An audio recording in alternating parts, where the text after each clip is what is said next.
선고일이 정해지니까 뭐 야당에서는 이제 막 환영한다 이렇게 밝혔는데 여당에서는 아까 말씀하신 것처럼 약간 당황하는 느낌이에요. 그래서 뭐 결과에 승복한다라고 얘기를 하면서도 뭐 권영세 국민의힘 비대위원장 같은 경우에는 기각을 희망한다 이런 메시지를 내기도 하고, 그다음에 당내 일각 그러니까 극우 세력이랑 함께하는 이제 의원들 같은 경우에는 뭐 4대4 기각을 뭐 확신한다 뭐 이렇게 얘기를 하기도 합니다. 자, 그런데 이분들이 진짜로 확신해서 확실한다라고 얘기하는 건지도 궁금하고, 실제로 이제 대통령이 기각이 돼서 대통령이 복귀했을 때 근데 뭐 성환영 선임기자께서 말씀하신 것처럼 그거는 이제 국민의힘이 망하는 길이다 이렇게 말씀하셨는데, 그걸 알면서도 국민의힘이 진짜로 기각을 원하는 것인지 국민의힘 속내 이런 거 궁금하거든요. 어떻게 보세요? 일단 그쪽 지지층들은 기각 또는 각하를 열망하고 있는 건 사실입니다. 그러니까 이제 그 이른바 당심을 거역할 수는 없는 거죠. 그래서 기각돼야 된다 이렇게 희망사항을 세게 얘기를 하고 있는 거고요. 심지어 오늘 권성동 원내대표는 탄핵 기각이 우리 당의 당론이다 그러더라고요.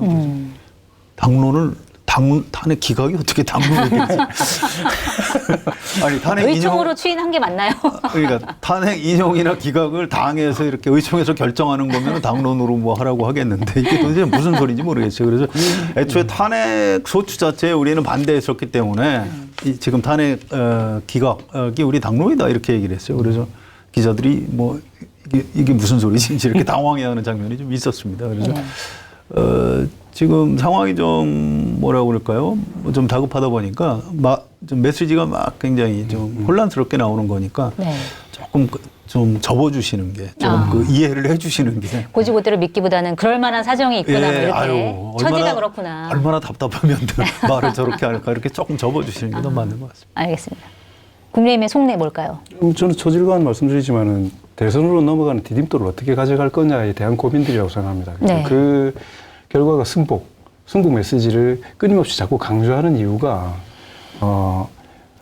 소위 말하는 좀 극우, 좀 극단적인 지지자분들을 용인하기가 어려우시거든요. 이게 게다가 제 예상대로 8대0이 나온다면 국민들에게 어떻게 그걸 설득력을 가질 수 있겠습니까? 그런데 그렇다고 해서 그분들하고 어떻게 척을 지면서 정치를 할 수 있겠어요? 그러니까 두 마리 토끼를 다 안 놓치기 위한 사실은 발악인 겁니다. 아닐 줄 알면서도 이분들이 원하는 희망사항을 이야기하고 승복을 이야기했는데 결과적으로 안 나오면 그럼에도 승복해야 된다. 우리가 이걸 극복할 수 있는 당신들의 원한을 풀 수 있는 길은 대선에서 승리밖에 없다라는 프로세스지 않습니까? 이렇게 그렇게 가기 위해서 일부는 또 자연스럽게 역할 분담이 되는 거죠. 진심으로 믿고 이야기하는 분들도 있을 거고. 근데 당 지도부들이나 거기는 저는 이미 모든 전략적인 목표들은 대선의 승리로 다 가 있는 상황이기 때문에 저는 당원들도 그렇다고 생각합니다. 제가 지난번에 한번 빠뜨렸는데 제가 알고 있는 KSY 아주 뛰어난 KSY라는 기관에서 CBS하고 3월 28일, 29일 양일간 조사를 한 결과를 보면 국민의힘 대권 주자 중에 자기 대권 주자 선호도 이게 연례 조사라서 1차, 2차, 3차 이렇게 일주일 간격으로 했었는데 김문수 장관이 16.7, 15.4, 12.9.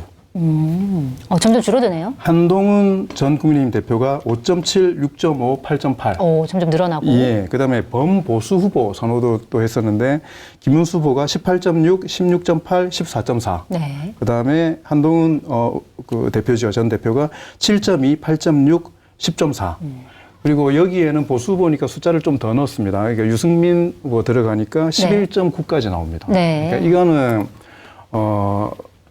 지금은 각 개인이 엄청난 정보를 가지고 전략적인 판단을 하는 유권자들로 형성되어 있기 때문에 저는 그 지지자들이 전략적으로 점점 시프트하고 있다. 이제 옮겨가고 있다. 그렇게 해서 저는 당연히 대선 준비 쪽으로 갈 수밖에 없을 거라고 생각합니다. 거기 조사에 오세훈 시장은 안 들어가 있었죠? 오세훈 시장은 이 두 분보다 낮아서 제가 따로 언급을 했습니다. 예, 조사 결과 그러면 말씀 중에 확인을 해보고 그냥 말씀드리겠습니다. 자세한 내용은 중앙선거 여론조사 심의위원회 홈페이지를 참조하시면 되고요. 사실 또 장관님께 여쭤보고 싶은 게 있어요. 이거는 뭐 KSY 조사는 아니지만 리서치뷰 조사를 제가 좀 소개를 해드릴게요. 지난달 29일에서 31일 1000명을 조사한 내용인데 헌법재판소가 윤석열 대통령 탄핵안에 대해 어떤 결정을 내리더라도 수용하겠냐라고 질문을 던졌더니 수용하지 않겠다가 51%, 수용하겠다 42%, 그러니까 9%포인트 차이인데 결국 이제 많은 사람들이 수용하지 않겠다 쪽으로 이제 응답이 더 많은 거예요. 네. 이런 경우에 이건 어떻게 해석해야 되고 그러면 현재 선고 결과가 나왔을 때 이게 사회적인 혼란이 어느 정도 될 것이냐 이것도 좀 궁금하거든요. 그 기사를 보고 열심히 그러니까 거기에 아직 정보가 안 올라왔더라고요. 오늘 네네. 오전까지 보니까. 근데 기사에 나와 있는 걸로만 보면 네. 자, 그 중에 더불어민주당 지지층에서는 수용하겠다가 46%고 불수용이 47%가 나옵니다. 네, 비슷비슷하네요. 네, 그리고 국민의힘 지지층에서는 수용이 37%고 불수용이 57%입니다. 네. 저는 이건 의견의 문제거든요. 기대하는 게 나오냐 안 나오냐에 대한 것들로 가는데 저는 오히려 이 수치를 보고 생각했던 게 뭐냐면 자, 예를 들어서 민주당 지지층이 불수용하겠다라는 거는 탄핵이 안 된다는 걸 전제로 불수용하겠다는 이야기를 하는 거죠. 네, 그렇죠. 그게 47%입니다. 네. 근데 수용하겠다는 46%에서는 그렇게 나오더라도 수용하겠다는 사람도 일부 포함되어 있을 겁니다. 그렇죠. 네. 국민의힘 지지층은 불수용이 57%입니다. 네. 불수용은 예를 들어서 더 많아요? 기각이 됐는데 그리고 탄핵이 안 됐는데 그걸 불수용하겠다고 국민의힘에서 답할 필요는 없는 거잖아요. 그렇죠. 요는 뭐냐면 네. 국민의힘 지지층도 인용될 가능성이 크다라는 그걸 전제로 해서 답변을 했던 거라고 저는 이걸 보고 분석을 했습니다. 당연히 아직 결론이 안 나왔기 때문에 수용과 불수용은 현재 감정 정서적인 상태가 반영된 거니까 그렇게 높게 나타날 수 있지만 그럼에도 불구하고 이런 미세한 전망에 대한 차이들이 있다. 이미 국민의힘 쪽에서도 지지층들은 네. 이게 탄핵이 될 거다라는 쪽으로 좀 더 많은 마음들이 가 있기 때문에 그게 실제로 결정이 됐을 때는 태세가 전환될 거라고 생각을 합니다. 그렇게 보시는군요. 실제 결과가 나오면 달라질 겁니다. 네. 네. 여론조사 응답하는 분들이 되게 내가 이렇게 답변하는 게 우리 진영에 전략적으로 유리한 거예요, 불리한 거냐 이렇게 계산을 하고 답변을 하거든요. 참고로 아까 예, 오세훈 시장. 네, 오세훈 시장은 전체 대구 주자에서는 5.5, 6.9, 6.0. 굉장히 낮네요. 그렇고 보수 그 진영 쪽에서는 5.6, 5.5, 6.8. 조금 이번 조사에서는 약간 올라오기는 했는데 네. 아까 말씀드렸던 별로 것처럼 의미가 없네요. 생각보다 이거보다 한동훈 전 대표보다 대표가 좀 조금 낮게 치고 올라오고 있습니다. 그러네요. 예. 알겠습니다. 아무튼 저쪽에 국민의힘 쪽에 어떤 좀 흐름의 변화가 있냐면요. 원래 이제 각 하나 기각을 했던 게 나름 진심이었어요. 왜냐하면 각 하나 기각이 되면 윤석열 대통령 일단 복귀하면 임기 단축 개헌 제의를 하고 어쨌든 대통령을 몇 개월이라도 좀 더 하고 시간을 끌어주면 그 사이에 법원이 이재명 대표의 피선거권을 박탈할 것이다. 이런 계산이 있었던 겁니다. 네. 근데 26일 날 이재명 대표 항소심 선거법 위반 무죄가 나왔잖아요. 네. 그러니까 이제 저쪽에서 우리 일반 사람들이 생각하는 것보다 엄청나게 좀 당황하더라고요. 국민의힘에서. 예, 이게 왜 그런가 했더니 아니 이거 이제 끝났네. 이제 이런 기류가 굉장히 강한 거예요. 그래서 지금은 이게 탄핵 기각 각하 얘기를 하면서도 야 이게 지금 우리가 지금 이렇게 하는 게 유리한 거야, 불리한 거야. 이걸 가지고 내부에서 일종의 공황 상태에 빠져 있다고 그래요. 어떤 게 딱 유리하고 불리한지를 계산이 안 되는 겁니다. 되는군요. 지금 그런 상태예요. 네. 그래서 제가 아까 처음에 말씀드렸듯이 이렇게 뭐라고 얘기를 해도 지금 굉장히 불안하고 초조하니까 저렇겠구나라고 조금만 이해를 해주시는 게 좀 더 도움이 되지 않을까 싶습니다. 알겠습니다. 자, KSOI 리서치뷰 다 중앙선거 여론조사 심의위원회 홈페이지 참조하시고요. 자, 이거 얘기를 해봐야 될 것 같은데 탄핵 소추가 기각됐을 때 전국 혼란이 사실은 훨씬 더 클 것 같은데 이 이재명 대표 같은 경우에는 만약에 기각이 되면은 국민들이 저항할 때 생길 엄청난 혼란과 유혈 사태가 우려된다 이렇게 언급을 했고 박홍근 민주당 의원 같은 경우에도 기각 시 불복, 저항권 행사 등등 이렇게 언급을 했어요. 그런데 사실 정치권에서 이렇게 혼란과 갈등을 부추기는 게 맞냐라는 약간 비판이나 지적 이런 것도 나오는 것 같아요. 이게 이렇게까지 말하는 거에 대해서 적절하냐 이런 질문에 대해서 뭐라고 답하시겠어요? 부적절하죠. 네. 그게 일요일 날 아주 품격 있게 메시지 잘 냈다가 금방 또 월요일 날 그렇게 거칠게 나간 겁니다. 정치인이 입에 담을 표현이 있지. 유혈 사태를 얘기하시면 어떻게 해요? 명백히 잘못한 거고요. 그러니까 아까 우리 처음 얘기했듯이 정보가 없다 보니까 그런 거예요. 잘 되지 않을까 그러다가 아니야 이거 아닌 것 같아. 뭐 최상목 한덕수 다 그냥 다 탄핵하고 그냥 그렇게 해야 되는 것 아니야? 월요일 저녁까지도 그러고 있었습니다. 네. 정보가 전혀 없었던 거죠. 그러다가 이제 다행히 화요일 날 헌법재판소가 선고 기일 지정을 해주는 바람에 지금은 다시 이제 좀 이렇게 여유를 갖고 오늘 이재명 대표한테 기자들이 뭐 승복 결과 헌재 결정 승복하십니까? 그랬더니 승복은 윤석열 대통령이 하는 겁니다. 이렇게 그렇게, 답변을 했더라고요. 맞아요. 멋있죠? 여유가 생긴 겁니다. 네. 이제. 이재명 대표도 사람이기 때문에 정치인 이전에 인간적으로 얼마나 혼란스럽겠습니까? 그래서 뭐 답답한 마음에 좀 말이 좀 거칠게 나오고 그랬었는데 그거는 저는 그 잘못된 표현이라고 생각합니다. 유혈 사태까지 언급한 건 좀 무리스러운 표현이었다. 네. 그러니까 이게 실제로 중요한 사안이 있는데 국민들에게 정보가 제공이 안 될 때는 저는 정치권이나 그걸 먼저 인지하고 각성한 사람들이 앞장서서 주장하는 게 맞다고 생각합니다.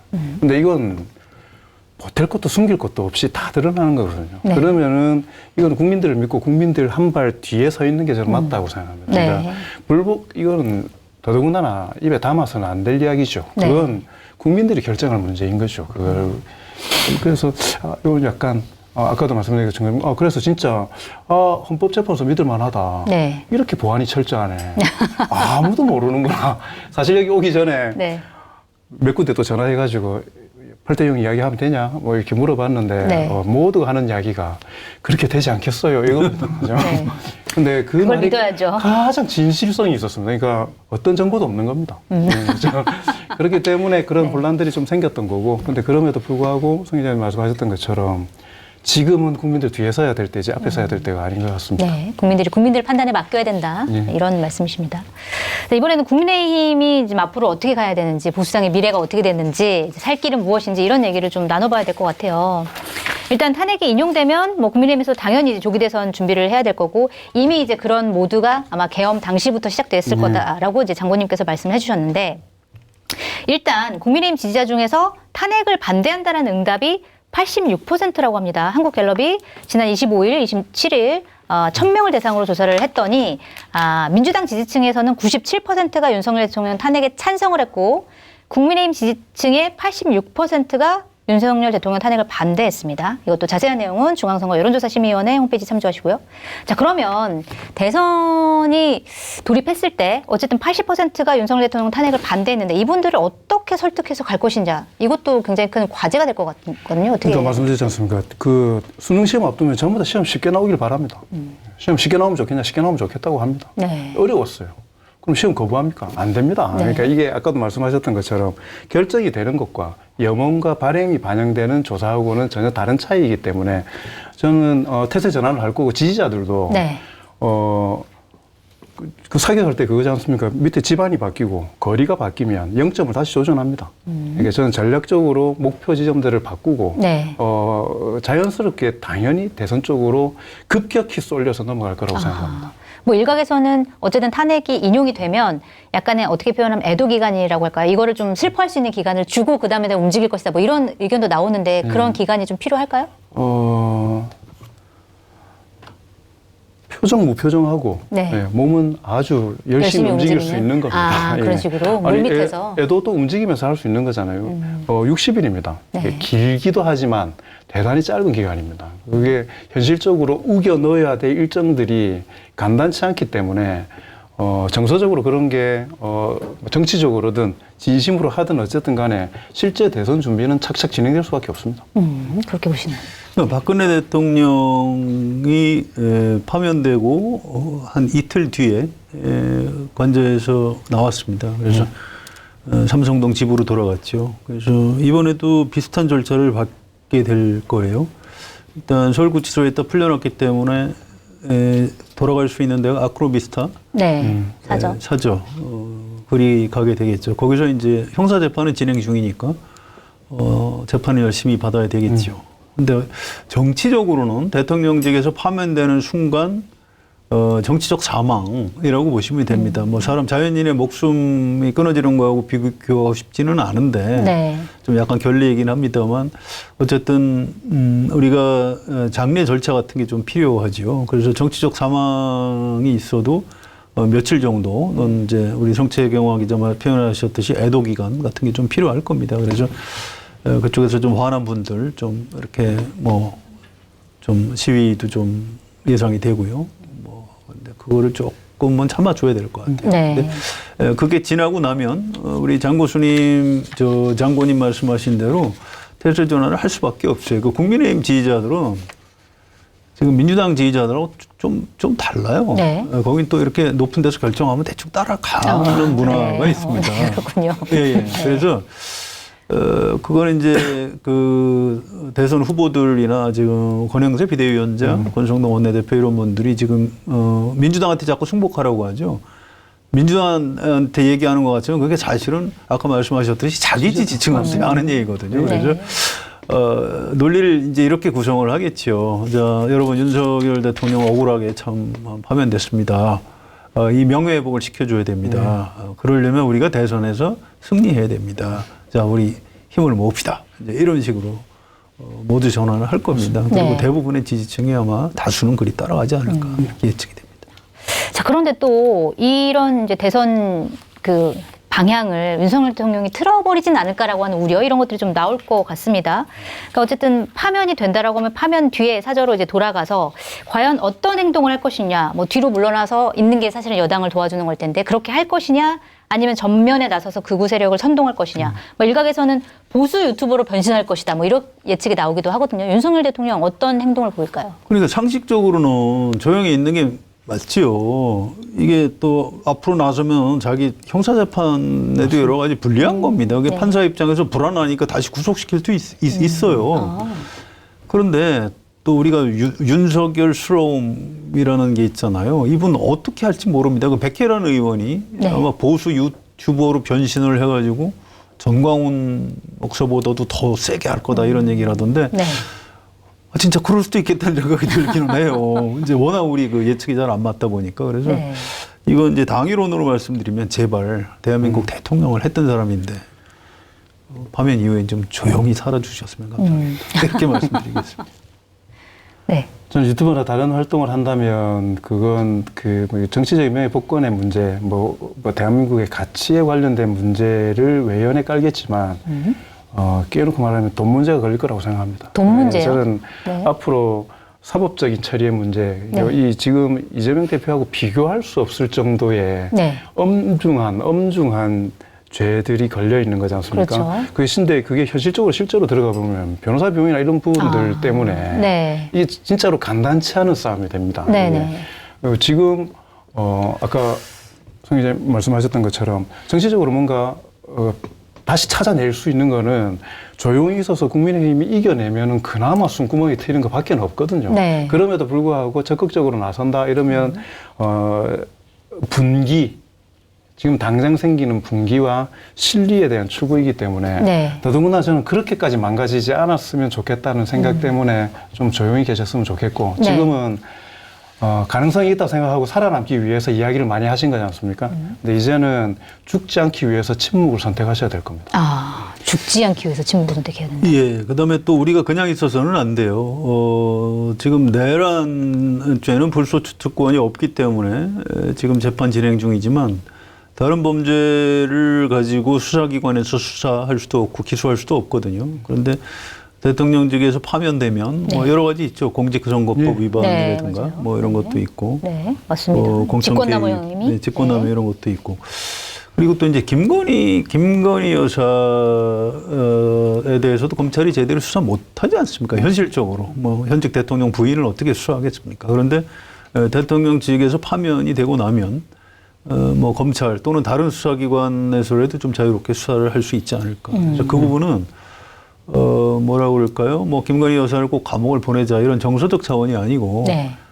대한민국이라는 법치국가에서 응분의 잘못에 대한 형사 처벌을 하는 게 맞는 겁니다. 진상 규명을 해야 되고 그동안 윤석열 대통령 재임 기간 동안 너무 꾹꾹 눌러 왔거든요. 네. 그걸 이제 수사기관에서 제대로 수사해서 좀 처벌하는 단계로 가야 되지 않을까. 윤석열 대통령이 아마 그것까지도 감내를 해야 될 겁니다. 네.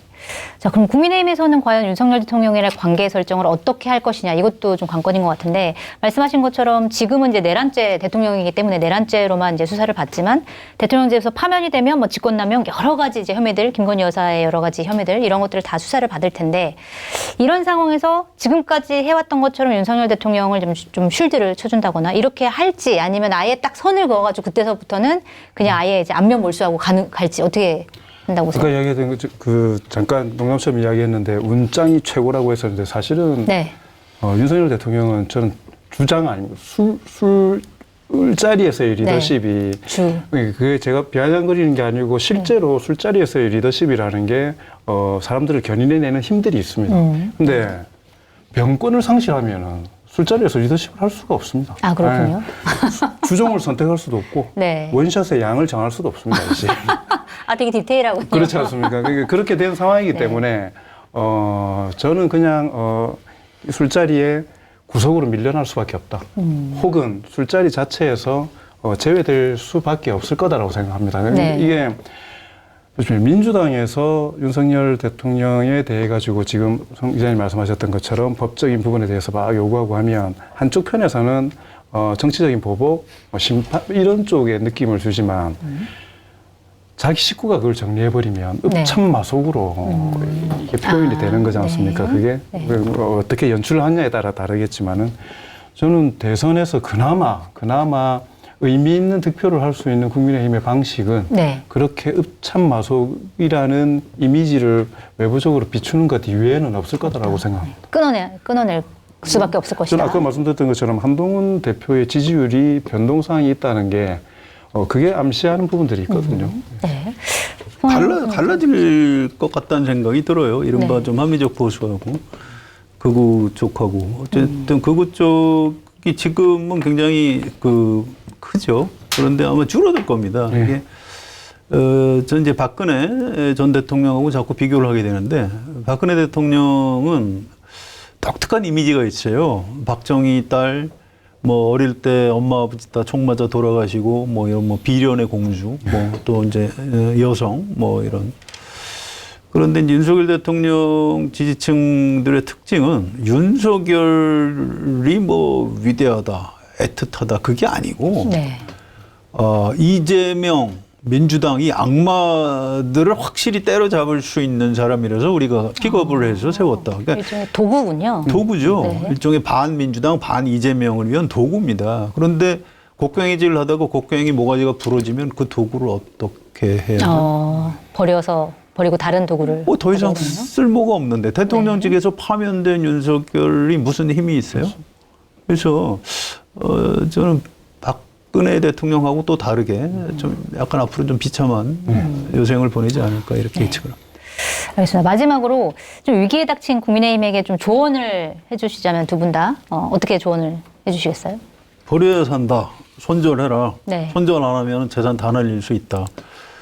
그리고 이번 조기 대선에서 이기기 어려울 겁니다. 어떤 후보가 나서도. 그런데 옛날 노무현 대통령 한 얘기가 있어요. 이기기 어려울 때는 멋지게 지는 것도 방법이다. 왜냐하면 그래야 그 다음 선거에서 제 길을 노려볼 수 있는 거다. 그래서 이른바 개혁 보수 내지 합리적 보수로서의 그 깃발, 명분 놓치지 않는 그런 국민의힘으로 좀 재탄생을 해줬으면 좋겠다. 이 당부를 꼭 드리고 싶습니다. 네. 뭐 윤석열 대통령을 잡고 그냥 물에 빠져 같이 익사할 거냐, 아니면 결단을 해서 조금의 숨구멍을 남겨놓을 거냐에 대한 결정이라고 생각합니다. 그래서 국민의힘에 조언을 하고 싶은 마음이 탄핵 날 때까지는 별로 없기 때문에 좀 가만히 계셨으면 좋겠고, 근데 하나는 저는 11개 학교가 휴교를 한다는 거 아닙니까? 그 주변, 헌재 주변. 그래서 그 학생들이 나중에 되게 대한민국 민주주의를 살리는 과정에서 내가 그 중심에 있었다라고 자랑스러워할 수 있는 결론이 나왔으면 좋겠어요. 그것까지 안 되면 너무 억울하지 않습니까? 미래의 새싹들에게 뭔가 의미 있는 결론이 나왔으면 좋겠다. 그걸로 마무리를 하셨습니다.